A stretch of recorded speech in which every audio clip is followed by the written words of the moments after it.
And my name's Doug Maddox with DBM Films. We're right in Baltimore, Maryland, about 20 minutes north of the inner city in Towson. And we're a development and production and distribution company. And so I've been active as a producer, director for about 30 years. Hopefully I look younger than I am. And but it's been a privilege. It's been a real privilege to be in this industry. I started this on a prayer at University of Maryland, heading towards an aeronautical engineering degree. And the Lord just kind of led me into the entertainment world. I said, Lord, I don't know anyone in the entertainment business. I'm from Baltimore. I mean, that's not Hollywood. But the Lord opened up a door and said, hey, look, I know as many people as you need. And so therefore, just keep going in faith. So I changed my major to film, graduated from Towson University, which I ended up teaching at for about 7.5 years in the film and television department. So that's a little bit about myself. I'll go through PowerPoint, but this is a good time for you to go get a quick break. All right. And then I'll start going through some of these things. A little bit of housekeeping. Whoever hasn't had, did everyone get these? Okay, everybody, yes. I want to pass those out. At this conference and Content 18 and other conferences we're going to this year, 50% off with PWT, all of our videos at 50% off. So enjoy that. That card has that little code on there. So that's the same card that you were passing. Yeah. Yes, Yeah. You didn't. Well, yeah. Just keep it. I mean, you can keep it that. I don't need the PowerPoint. We can do that later. Okay. So one of the things that I've thought about through the years as a filmmaker is distribution. Whenever I start a project, I think about the beginning and the end at the same time. You've got to. In this day and age, because our markets have gotten so decentralized and so fragmented, you've got to be thinking about the end when you're planning the movie or documentary or television show. And so with that, about 15 years ago, I actually put up the sign and started distributing for our own movies and other producers. I had the privilege of getting involved in the Producers Guild of America and starting the Mid-Atlantic region. And through that, I've been able to meet a lot of wonderful acquisitions people in the networks and studios, and then also a lot of vice presidents and presidents of networks. And so I was able to get television pitches going and get documentaries and feature films in front of the right people. So I thought, I've got to be able to help others while we're doing this. And so I'll take you through this PowerPoint presentation that basically will kind of give you a little bit of more background of DBM Films, what the Lord's done in my life, and then track you through distribution. And then the rest of our time will just be interactive, getting to know you all. And I love the fact that it's a smaller group, and that, in fact, it's so small. Who's good at photography? Somebody take a picture of me while I'm up here, please. Just a little couple photos I can put on Facebook. All right, so you can see the screen. Let's see. Creating and releasing motion pictures of superior quality. In this day and age, we have access to very inexpensive equipment. Back when I started, most of the equipment were millions and millions of dollars. I would go into TV studios, I was like, all these machines running these studios, and they just couldn't survive. And so a lot of these studios totally went out. And so, but with that, they had very high-end, very good equipment. Now, all of a sudden, we've got an Apple computer, a cool phone, and we can produce our own movies like that. Not necessarily. We have the technology, but you also need training. You need to know what you're doing to create and release motion pictures of superior quality. So we've got great tools now, and they're a lot less expensive, but we really want to keep moving that bar, especially for the Lord. We want to raise that bar of excellence. And distribution, it has to be in that same regard. You have to think big. One of the things I'm representing Vic, Earl's Pearls book. We're doing an actual documentary on this. We're interviewing some folks here at this conference, and we also interviewed Tim at Content 18. And what gets me excited is that we're thinking about the beginning and end right away, and we're trying to think through how to release this on the highest levels of platforms. And Earl Hurd always says through networking, give away leads as much as possible. That's in production and that's in distribution. You've got to give these leads away. You've got to be able to help other people. And in Christian networking, that's really important too. It's a little easier actually to give away leads because you know it could bear fruit for the kingdom of God. So in this program, interestingly enough, you know, he's like on go for the gusto. So we're going to be hopefully filming the Sorbos as hosts, and we're going to get a lot of wonderful people coming in and getting involved in that. And then we're going to be releasing in television down in Houston, Uplift TV. I'm also representing Uplift TV at this wonderful conference. And then we're going to be putting it in on the video on demand. So I'll take you through some case studies and points, but just a quick one. Danny Trejo, some of you got the bill collector, and watch that movie. It's an awesome movie. It's kind of like Mob meets Mission. And, you know, so Danny Trejo collects on a bill collection agency. And we had a blast getting to know him and his family while he filmed down in Virginia with us. Now, that's been in about 18 languages around the world. Pretty cool stuff. Producers Guild of America is one of those organizations that is like major networking. I've gone to a ton of conferences, a ton of meetings, and some great doors have opened up because of Producers Guild. Jeff Gomez right here in the middle. We've got Smithsonian, we've got Steve Katz from America's Most Wanted. Different events I've spoken at and talked to these wonderful people. Jeff Gomez is they call it the Bible, but it's not our Bible, but the Bible of the story. So he actually did Avatar's Transmedia Bible. He wrote it all and how to get that story into multiple platforms. Pretty cool stuff. So I spoke on a panel with him with Producers Guild. Because of the work at with the Guild, I've gotten to be involved with Congress and speak on the Hill for more tax incentives for federal and state, and it's just something that we got to keep pushing out there and saying, look, you've got to help filmmakers get these incentive programs. Got to meet one of my favorite actresses, Sigourney Weaver, and there's Cameron and his wife, so that's a lot of fun. Networking is really key in this business, and getting to know people that you love and trust is also key. So Christmas Ranch, I'll breathe for a second. We had the script written, great script, and this film was made in 12 months exactly from the time of script to distribution. We wrote the book with it as well. We are so pleased to have our agent work with Showtime. They were excited about our film, and so we've been on Showtime for about a year and a half, Netflix as well. It was the first time in 10 years that they did a co-deal together. And so I'll pause right there. Do you have any questions on that? You know, it's a big deal for us to get on Showtime. We had a vision of a wide release general market. We want to reach a lot of people.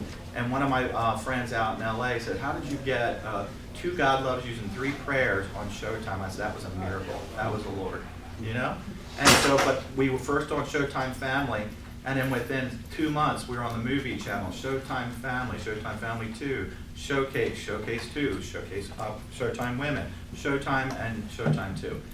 I was like, woo, that is pretty amazing stuff. They had all of this. Yeah, isn't it something? And then on Hulu, because VOD platforms they share with actually Amazon and Hulu. So you can see if you're a subscriber to Showtime. Netflix is getting harder to get on. I think we might be one of the last indies to have gotten on there. They've closed. Originals, only originals are going through there.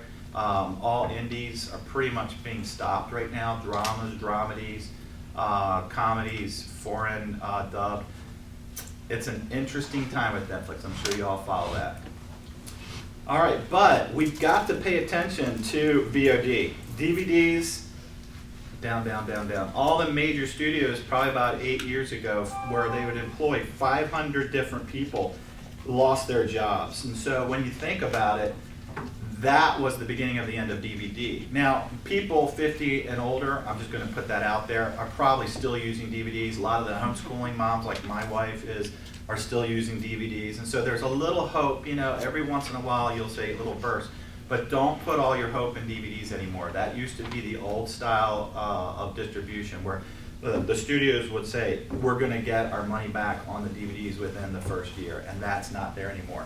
The problem with VOD, what do you think it is? Getting seen? Getting seen. The money is so much smaller, and yes, you can reach a lot more people, but you could only have to reach 10,000 DVDs, and you could make $3 to $5 off your DVD. Now you're making 0.10, 0.07, these small incremental amounts of money. So it's really important to think about marketing. Remember, think about the end at the beginning. How are you branding yourself, your movie, your documentary, your television, all that? You've got to be thinking about it. iTunes, do you think that's a great platform? Look at some of this. 350,000 movie downloads per day. Second most valuable brand in the world. Fourth ranked among premium movie streaming services. Very important. But their library are thousands upon thousands, if not hundreds of thousands. So it's a little bit chance that you're going to get actually seen on there, unless, again, you push people to iTunes, right? Cineve is a great platform too, just like this, right over here. But you gotta push your any of these VODs. You've got to have people pushing towards it. You got to get a good publicist and so on. Amazon, think that's a nice one too? Yeah. Third among premium movie streaming, third most valuable ranked brand in the world, and 13.4 times per month more than Netflix and iTunes. Pretty wild. Amazon is great, but ultimately they're gonna own everything. They say you'll make 70%, but by the time it's all done, you're making 30, and then you have to do some marketing. They'll charge you to market inside their AMS, and then all of a sudden you're at zero. So it's an interesting mix, so you have to kind of understand all these different platforms and do the best thing for your film. Yeah. I think they just. Oh, sorry. Oh, I'm sorry. Amazon just radically reduced their payout amount. You're still making money, and new releases are the most important. You can make the most off of the first 3 to 6 months and maybe a year. But then when it comes down to it, frankly, you're like 0.10 cents at every 6 minutes. And that was reduced like in half. Yeah. So my question is that I'm looking at video on demand, and I'm looking at Amazon, and then there's this huge contract of copyright stuff like that, royalties, percentage every time someone watches your video or something like that, and so in trying to read all of the legal jargon in there, trying to understand how does that affect the filmmakers, right? I mean, do you lose anything out of being able to put something out there for others to see? I mean, and is one company better than others? Like you mentioned that, the percentage of royalties that you would get from everybody is going down, down, down. So, I mean, in any guidance around that would be helpful. For sure. When it comes right down to it, all your VOD contracts should be non-exclusive, not exclusive. So that, you might be reading 10 pages, but just look for that word exclusive versus non-exclusive. Unless you're going with a distributor that's putting a lot of money and effort into your project, that should be exclusive, but all the VODs should be non-exclusive. And that's typically what's going on in these days, for sure. Google Play. You think, okay, where's Google in all this, right? And sure enough, the most valuable brand in the world. That's unbelievable to me, over Netflix and the others. Fifth ranking premium movie streaming. It's in 117 countries. So you've got to have your movies on there. So you'll see Christmas Ranch on there as well. Vimeo, love it for professional indie, showing your screeners and stuff like that. Not really sold on the channel yet. Again, it's like you're competing with hundreds of thousands of filmmakers that don't have any distribution deals, and it just clutters whether people are going to pay attention to your film. But if you're pointing to that, it's another good alternative. And when you're first launching your film, there's a transactional side of things. And so if people like Vimeo, you got to get that audience that likes Vimeo. If people like iTunes, you got to get that audience that likes iTunes, and so on. It's all about multiple platforms instead of just, trying to get one audience, because all these audiences are loyal to all these different kinds of programs. Does that make sense? Voodoo. Does anybody know what Voodoo is? Ever heard of Voodoo? Heard of it. Walmart's delivery channel VOD. 6 among the premium movie services. Pretty awesome.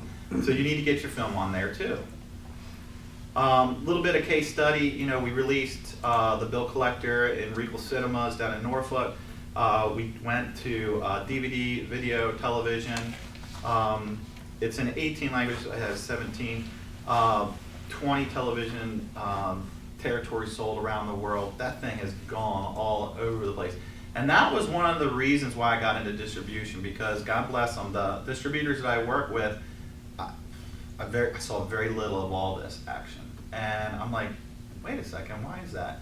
And they did a good job, and it's just the way of the beast. It's just, that's the way this industry works.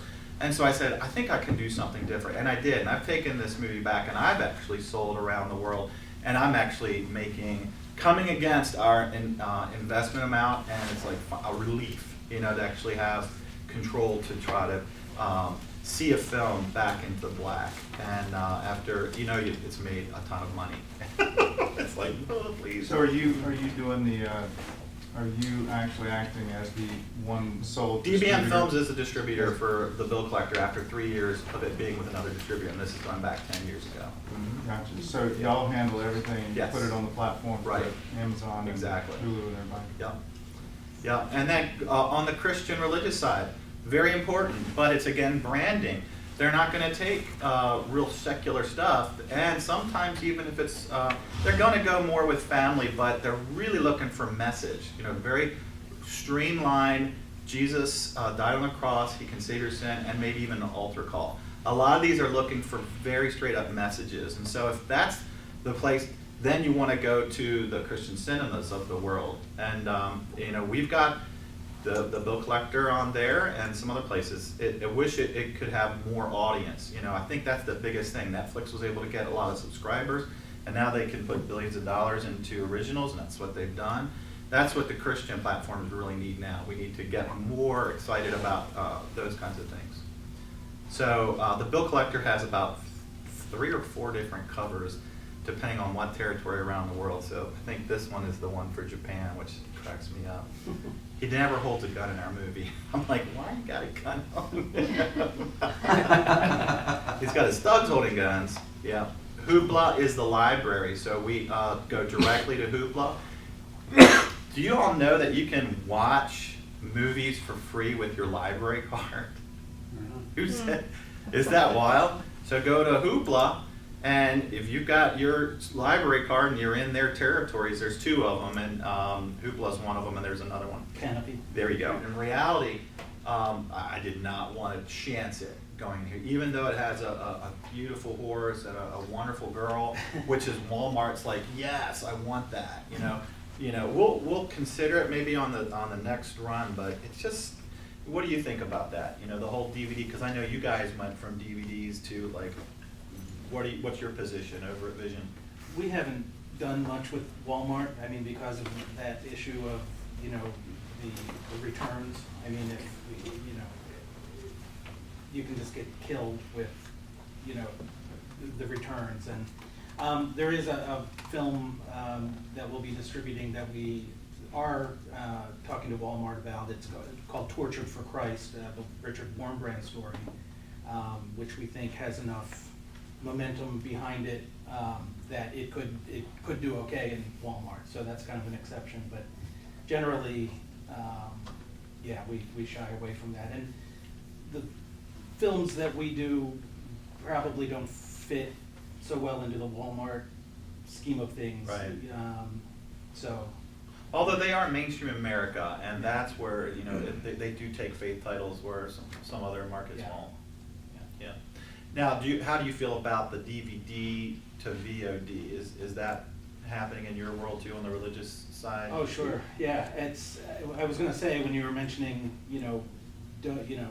DVDs are dead. We found probably the last remaining island of DVD buyers, which is an older audience. I mean, you said 50 plus. I mean, it's probably 60 and 70 and up. I put 50 for the homeschooling parents Yeah, that are yeah. still doing some stuff. Or we, print. yeah, we do a print catalog, so we have kind of a unique DVD buying audience, and it goes out to that older segment, and so it's still a substantial part of what we do, but it's you know, definitely diminishing. I mean, you can't.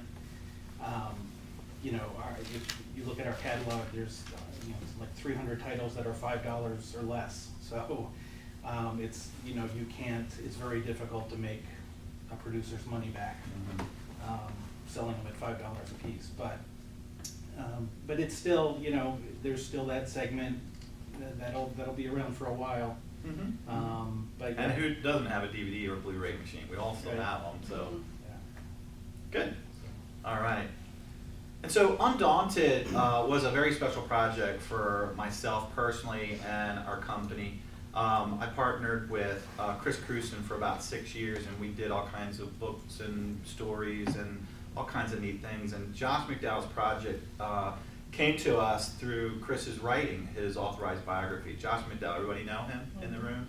Okay, so he only wanted to tell his early life. We said, oh, Josh, we got to do the whole story, you know, beginning, middle, and end. He was just from age about 10 up to about 22.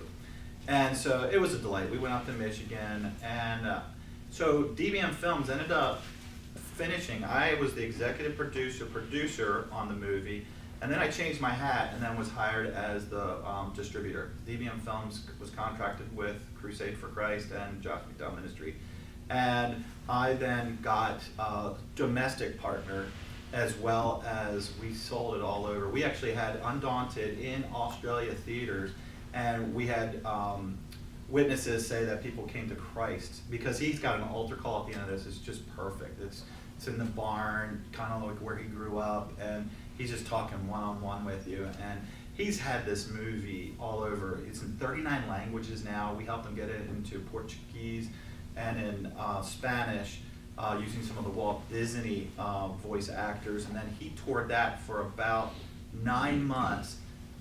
Anywhere from 200 to 2,000 participants every night would show this movie to a crowd of people. And he just went from city to city, from country to country in Latin America, and the Lord used it immensely. He also took it inside China, and I can't tell, there's so many neat things that have gone on with this film, but he took it inside China, and shame is a big deal in China. And some of the pastors would come in and said, if we told our congregation what I'm going to tell you, we wouldn't have a job. You know, it's like, but you have shown your tender story, and we're so glad you did. And it really impressed me. Josh didn't even, he was 72 years old when he decided to tell this story. His wife didn't even know this, because he thought, hey, the past is forgiven and forgotten. He was homosexually raped by the farmhand at his farm. And this story deals with that and how he came to Christ. And how, you know, most of the time it's Christianity is an issue not of the mind, even though he's known for the intellectual, it's of the heart. And he was so angry at God because of what happened in his heart that he had to deal with that. So that's pretty amazing. So this movie's gone worldwide, theatrical platform, second window on TV, DVD, and VOD. And we were very excited. We were happy to get 600,000 DVD sales. That's probably one of the last little bits of DVD that you could get, you know. But as you look, you know, this is the player for Josh, and we had 2 units of red at the time. We had a blast. It was so fun. And I always look at, you know, as an executive producer, I always try to tell students that I work with, and even to you, pen is mightier. Make sure your chain of title, and this is important for distribution, your chain of title is clean and clear from the beginning. That's why I show this picture. I'm writing signatures all the time and making sure locations are signed off, actors are signed off. Anybody who's anybody is signing something with me, and they should be signing it with you, because guess what? DBM Films as a distributor is going to ask for what? A chain of title from you all. to make sure it's clean and clear, because then I have to, or you have to have an You gotta have omission. it for SAG as well. Error and omissions, and for SAG and the whole industry, depending where you go with this.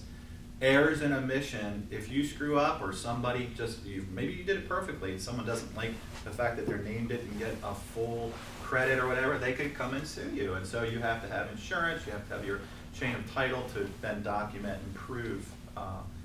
Very, very good point about SAG. Yeah. One question, when you were talking about China and some of those markets, it's because of communism, is it opening up, I mean, to be able Josh to has market or not? Can they Amazing. block that from Yeah, the he web? has friends in the underground churches. He has friends with the approved government above ground churches. And so he's one of the only evangelist, pastors, writers that actually is approved by the government. So his books are allowed into China.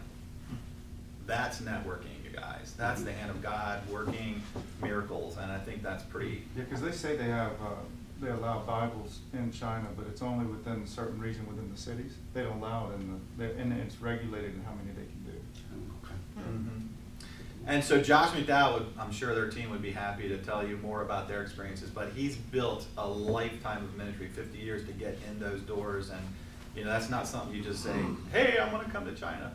Some of my Producers Guild friends says, Doug, take your name off that. And this guy speaks Mandarin, has a wife that's Chinese, has taught in a Chinese university. He says, if you ever come to China and you have your name on this evangelical thing that says, be careful. And I'm like, oh, no, I'm keeping it on. I'm just like, ouch, that's real. There's real, pushback with the Christian message in some of these closed countries. So just be aware of it. But we had a really cool experience. Dell Hamilton and some other partners, we got the car wrapped, and in all the major Christian retailers, but NASCAR, we got this wrapped, and it was pretty cool. So that's the whole DVD cover on that NASCAR. It doesn't take as much money as you think, but someone gifted that to Josh. That was about, I'm not going to go into the money. It was a lot, but it was very nice. Virtuous and Uncommon were two Eric Estrada films that we took on and distributed those all over the place as well. So Eric's got a great name. Important to get good names. I can't tell you enough. Jason Krabs on this one. Anything you do, it's interesting. I say that and then I go, look at this. How did this get on Showtime? Do you recognize any of their names? Probably not. Most of the time you got to get names or formula. This was a Christmas movie and it dealt with a young girl and a horse. And so that's why this got up there. And maybe they thought it was a good movie. I guess so. But most of the time for distributors dealing with international, it's important to get some really good names. It's just the bottom line, you guys. Or a great story like Bible stories that you're dealing with. You want to comment to that? Yeah, I mean, names are helpful. We did a movie recently. Even if it's somebody who's not at the the top level, having somebody who's got some recognition is it's helpful for marketing. It's helpful to plug into their network. So we were able to get Jim O'Hare, who was an actor who is best known for Parks and Recreation. Oh, yeah. He's been in Yeah. 1,000 different TV shows. Mhm. Yeah, he's really good. So that proved to be helpful to us. So, and you can do it, even in low budget movies. I mean, you're spending a significant portion to get that one name, but sometimes it's worth it. Yeah, it is. It really is. And day players versus regular leads. Sometimes you can fit a big actor in a day play scene and afford it in your budget. So, but that's really important for distribution. Now, thinking about the beginning of your project, some of you are ready for distribution. These partnerships are really important. The Alchemy up here, I think they're the ones that went out of business, went bankrupt, so because they put so much effort and money into the Walmart and DVD solutions, so it was a little too bad. But when you think about it, you got to think: is this theatrical? Is this just for TV to start? Or is this going to be a VOD release? I'm not even going to say DVD release anymore because that's really an afterthought. we just, it's interesting, we released a documentary, Duchess of Windsor, right?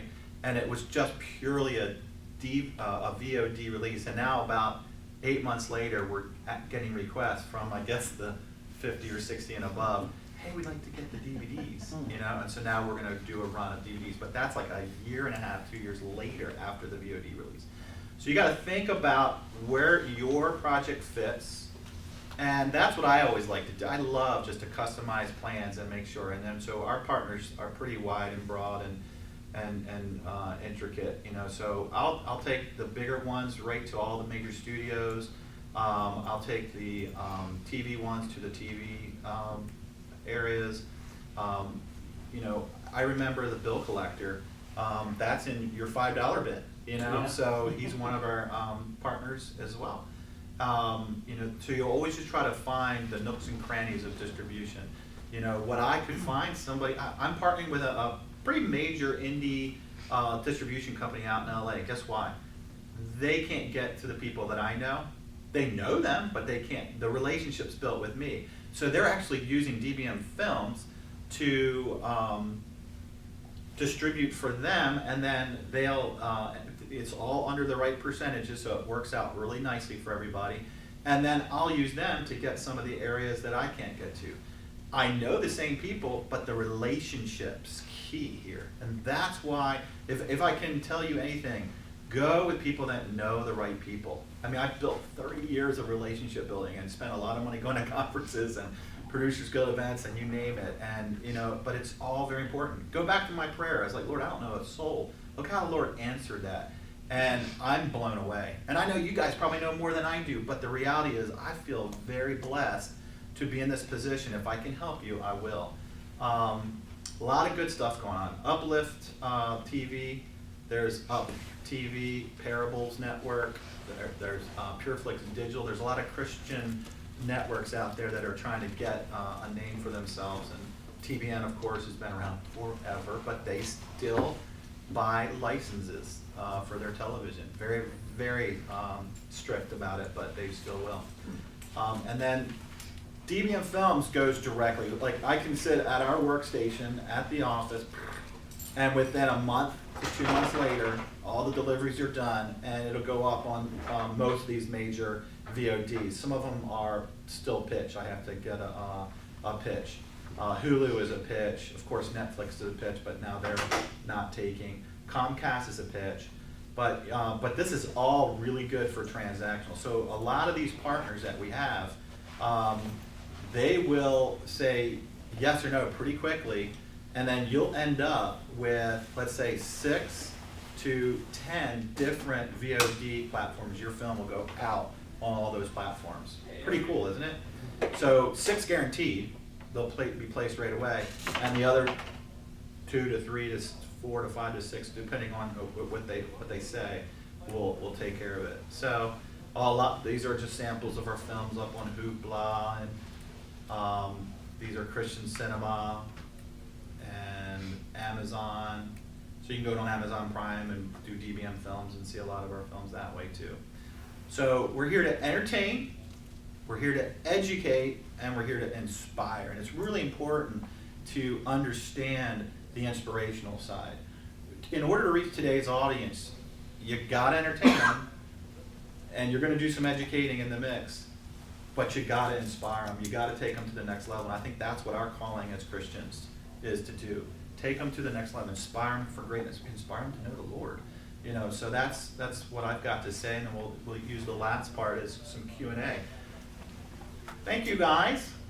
What are you working on? Who wants to ask a question? Microphone. I have a question. Yeah. Vern, you go. Go ahead. Well, is this for the recording? Yeah, keep it in your voice level. Oh, okay. Great job, Doug. Awesome. Thanks. These two get their cards if you guys don't already know them. My company, Cinevi, is an overall e-commerce system for delivering your content digitally. And we encourage filmmakers to put your content in as many places as possible. But most importantly, put it on your website. I see it all the time where people are spending marketing dollars to send people to Vimeo and VHX are the same company now. They're spending all their marketing dollars to send people to other places. And I liken it to, imagine walking into Starbucks, buying a cup of coffee, and them sending you across the street to pick it up and pay for it. You're not getting any of the analytics, you're not getting any of the personal touch to build your own brand. And I think that's very, very key. Because ultimately, the goal, you know, distribution takes a long time to get paid, but if you do it right, you can get paid for a long time. So the interesting thing about distribution is they don't teach this in film schools. And the reason why is because I quite frankly don't think everybody has as many roads to Rome here. And it's the only industry in the world where if I want to make the world's greatest skateboard, I'm going to figure out how I'm going to sell it before I do it. Filmmakers don't do that. They got an idea, they're going to go make it. Oh, then we got to sell it. So, I mean, I just wanted to introduce myself and my company, Cinevi. Look it up. And how it works is it's free. You can, whatever content you get, you have a website, we can give you a splash page, you just sell it. And we're hopefully going to build an app for Vision Video to do, a new trend now is AVOD. And that's really hot and in vogue.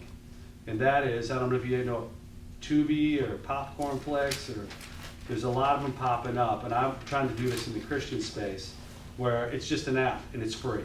You can watch everything for free. Only caveat is you gotta watch a pre-roll ad, a mid-roll, and a post-roll ad. It's just like old TV. So I believe in the Christian space, there's a lot of potential to be had there, because some of these secular SVOD is a beast, because it's tough from a business standpoint. For a filmmaker standpoint, it's great. Anyway, I'm babbling here, but. Thank you. Is doing the online film Yeah, festival we're doing- for this festival, right? Yeah, we're delivering, like this will be available, you can purchase. If you go to the Hollywood Divine Festival, you'll see Watch on Demand. You click on it, that's my software. Before you start, the one caveat I would say to that is the fact that going this direction is a very important and valid direction to go in. If you can take your marketing and just like any of these other platforms and move it towards that, and then you'll actually get a better portion of the share. Oh, yeah, that's the move. Yeah. So you'll get a better portion of the share. But I will say this. If you do that, you've done it. And a lot of times distributors won't want to touch. And let's say you've got an opportunity for a larger reach and you've got some of these bigger opportunities ahead of you. Maybe you don't, maybe you do. You have to go through that process of pitching to find out. But that will cut you off. You know, if you even put this on Vimeo yourself, or you have an Amazon store that you set up yourself, all of a sudden you just distributed the film and now it's released. For like Fox and Lionsgate, you know, and the Universal, in the general market, they've got A-list producers that have 3-picture deals, 10-picture deals, and these are ones that are performing at a very high level, and they'll do the same thing. These A-list producers say, here, I'm going to pitch it to the studio heads. They need content, and so it's important to communicate. If they don't know, if I don't know what you're doing, how can I distribute for you? You know, how can I get you to the studios? How can I help you if you're not communicating? So it's an obvious yes, but don't bug them, meaning, hey, I got this great idea. It's about a monkey and and it goes this way, and I'm like, think professionally about sizzle reels and packets and all that professional communication, and try to put that together as your pitch, because you're as good as your first pitch, right?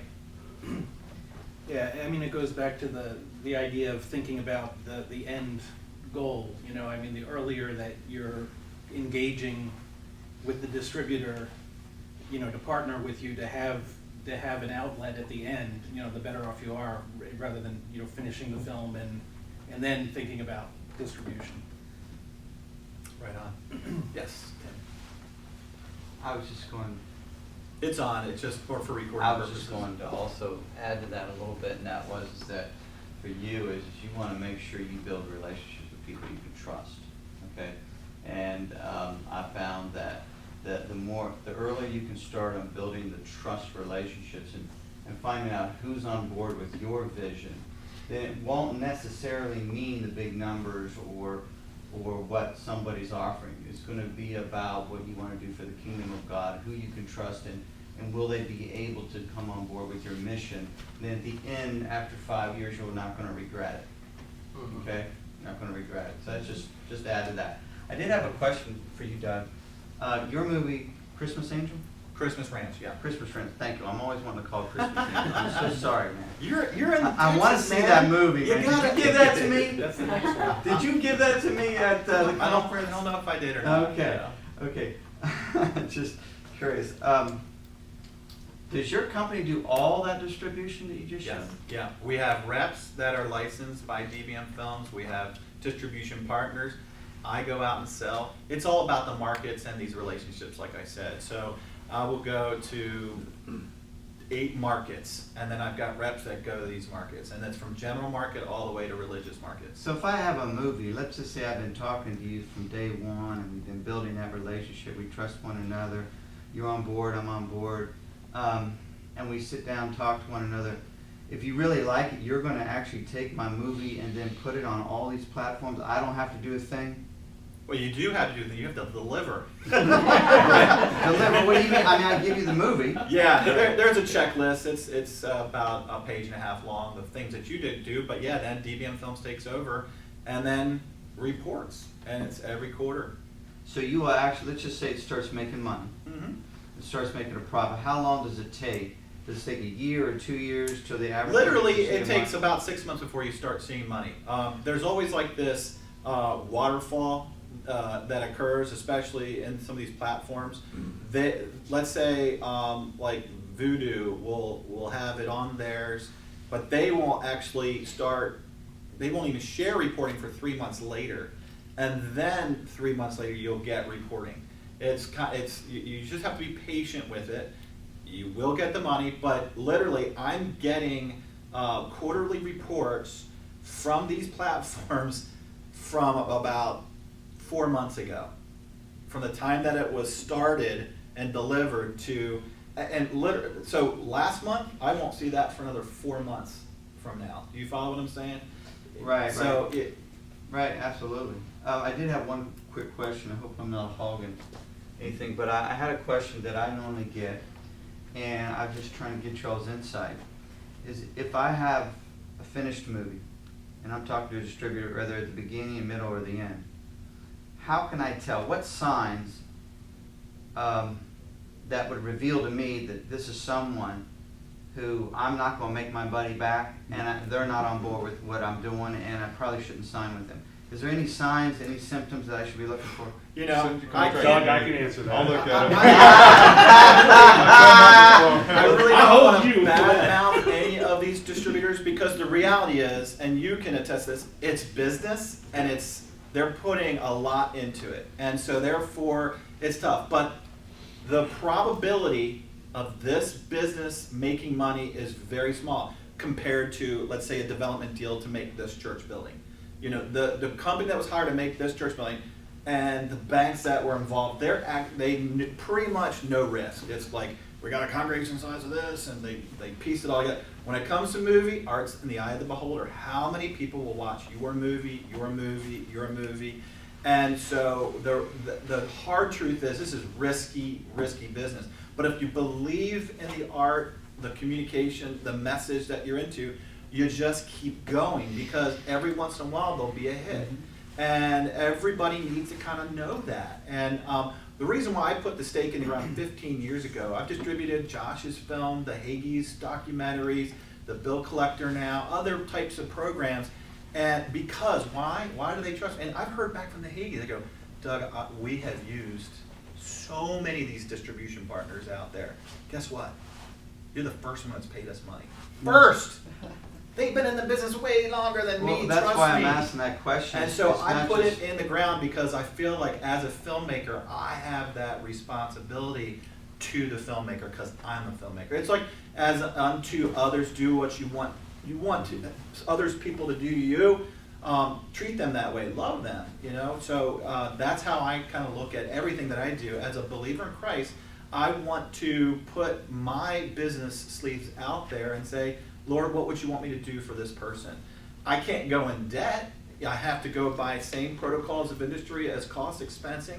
But one thing I do that's different, if you look at a lot of these distributors, they will go and expense their fee up front, up with the cost. That's terrible, guys. So Doug, I want to. We do that at the bottom. It's really Sharing it. easy. It's 2 words you should look out for, and it's called recoupable expenses. If they don't have it capped out, you will never see another penny. That's good. That alone, in and of itself, if they don't have it capped out, you know already they don't have your best interest in mind. Because But that's the way- not really their responsibility. That's your responsibility. It's to say, your "Cap it." responsibility. They're going to ask for it. It's a business. I had a distribution company, and it's a lot of work, and you could spend a lot of money, which is rightfully appropriate, from one sheets to redoing trailers to all kinds of stuff. But if you don't have a pre-negotiated Yeah. recoupable expense, if your movie makes $5,000 of positive income over the course of 1 year, that's not going to move the needle in my life nor your life. But in my company, I can certainly find $5,000 worth of expenses to bill your project, and it's perfectly legal. And now that doesn't do anything for me, but if I, as a distributor, have 10,000 movies, and there are companies out there that do, that make $5,000 a year, that's real money that they never have to give away to anybody. So recoupable expenses, just put that on your radar. I like to do rate cards, and so you know up front, you know, if you don't have a good scissor reel, this is what a scissor reel will cost. If you don't have a one sheet, this is what a one sheet will cost. Your eyes are wide open before you get involved with the expense side of this thing. So you're looking, what's this? What's this? What's this? You know, it's taken care of. And but yeah, the bill collector was expensed out, and I never saw anything. So you know, a little bit. I saw a little bit. Be fair to him, but it wasn't, you know, a lot. I had a question, Doug. What's realistic amount of money that you would expect in working with a distribution? And for a filmmaker, is it like $2 per movie, or is it $1? Is it less than that? What's a realistic, fair amount that filmmakers should be at least seeing that they're making with each of the movies that they would be putting out to distribution? Yeah, I'll repeat that. Cents now if you're doing it Cents. with video. But you've got millions of people on these platforms instead of the thousands that DVD dealt with. So it is a difference in scale on both sides. And, you know, it's just unbelievable. But transactional DVDs are trying to take the replace of DVDs. And so with the Rack Pack right now, we're on a wide list of platforms. And so what you've got, and that's a C. Thomas Howell movie. We even got a Village People actor in there. He's older now. It's kind of fun to see him. But when you're looking at branding a movie in that space, and we did it as a family, straight up family film. We want to help. I got kids that are 12 and 14, 2 boys and Boy Scouts and a girl in college. I wanted to do something for families so that we can see. And right away, I'm getting Amazon reviews. Great, wholesome family film. I want to spread this around. People are hungry for that, but it's all about that branding. They wouldn't have known it existed if they didn't have the branding. And then the fact that, am I going to get a whole lot on that transaction? A whole lot more than if I put it on Amazon Prime. Yeah, so transactional. If they're going to spend $7 on that download or rent, $3 to rent, you know, I'm probably going to see $1 for the rent, and I'm probably going to see about $3 or $4 on the transaction. That's actually comparing to DVDs if they actually want to own that and download it. So we're trying to kind of come around, I think, as an industry and saying, how do we replace DVDs with these downloads and stuff like that? And if they're going to rent it once for 2 days, maybe they'll want to show it again at, you know, a Boy Scout meeting or this or that, and they'll rent it again and again and again. So that's where, you know, having it up there on the platforms and giving it a longevity of life is good. Does it stop you from like selling it, like if you do go to different churches, if you say you put your movie out there, does it stop you from doing private sales or anything so like that? Typically, if you do a full distribution deal, you're just going to buy the product back wholesale from the distributor, you know, and that's an agreed upon price, you know. So Matt, if you do, you've got to get over 1,000 units of DVD to get anywhere decent pricing, $1 to $2, If you're doing a 100 run, it could cost you $3 just to make that short run. And so, so that's negotiated, during the contract time, what's like, we sold back at like just under $1 for Josh. We did the first run ministry DVD. And so that worked out great for him. And then I won't go further into that, but you have to negotiate, and everybody's kind of aware of that. So that's a full distribution deal. But if you say, hey, look, I want the permission to, let's say, sell no more than 100 copies in a year, if I just do it off my machine, and do you mind if I do that? Well, you got to talk about it. Will a distributor want to do that? Maybe, maybe not. But that's the distribution versus repping versus, pay and play distribution. So we'll do that as well. Does that answer your question? Yeah, it does. Okay. Yeah. What are you looking for, or someone like you, what are you looking for in a one sheet? What are you looking for in a sizzle reel? Just so that we know Sure. what to put in those things. Yeah, good art, all right, and then with that, a good synopsis or a log line, 1 to 2 sentences to describe the project pretty clean and clear. Pictures of actors that you are going to get. Your wish list for distribution is always kind of fun to put in there. But I would say more importantly, artwork, that a picture is better than 1,000 words, right? So I can tell pretty quickly. When I'm selling in the faith-based world and the general market world, it's amazing that this can sell the movie, and they might not ever even watch the movie. Put a puppy or horse on it, no matter what he was like. They might not watch the movie. It's incredible. Yeah. It's And the artwork and the trailer. I mean, Mhm. it sells it. I mean, it's vitally important. Almost more than the Yeah. quality of the movie. Although you didn't hear that from me. We represented, we had a representative with the Rack Pack at Cannes Film Festival, and we didn't know we were going to get in that quickly. It was like, wow, it's here. And we put out our sizzle reel, and we didn't do color correction. And it went through the major buyers, and they go, we like this, we want it, but we want it to look like Disney ABC color. Is it going to get color corrected? And so I got a call back, of course it's getting color. And we did the color correction, got it right back out.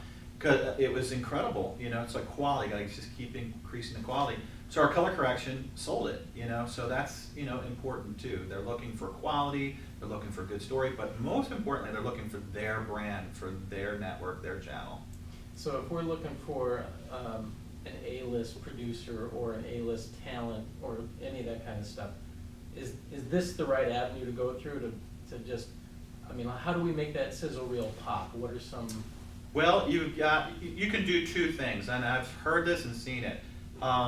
Sometimes before we even shoot principal, we'll go out and do an interview with some people, myself, just to describe what we think the movie's going to be like or the television show's going to be like, and then put some really cool popping visuals up there. Sometimes we do some storyboarding, and so we do some animatics, and so we try to bring that sizzle reel to life a little bit, and that helps rather than having nothing.